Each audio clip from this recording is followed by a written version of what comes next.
Narcotics control wing district Korangi کی کارروائی، ملزم سے منشیات برآمد کر لی گئی ہے۔ مورخہ 1 ستمبر 2025 کو وزیر برائے انسداد منشیات مکیش کمار چاولہ کی ہدایت پر narcotics control wing district Korangi Karachi کے AETO خواجہ وسیم کی ٹیم نے دوران کارروائی ایک ملزم کو گرفتار کیا اور 10 کلو 400 گرام اعلیٰ کوالٹی کی ہیروئن برآمد کی گئی۔ Narcotics control wing district Korangi Karachi کے AETO خواجہ وسیم نے chief reporter Karachi royal news T V Javed Mahmood Arain کو بتایا کہ ملزم کراچی کے بیشتر علاقوں میں ہیروئن کی سپلائی دینے کا انکشاف کیا ہے اور نارکوٹکس کی ٹیم نے 1 ماہ کے مسلسل جدوجہد کے بعد ٹیکنیکل بنیادوں پر ملزم کو پکڑا۔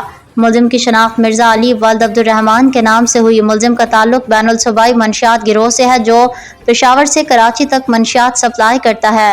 ملزم نے انکشاف کیا ہے کہ وہ اسمگل شدہ ہیروئن کراچی کے مختلف منشیات ڈیلرز کو سپلائی کرتا ہے۔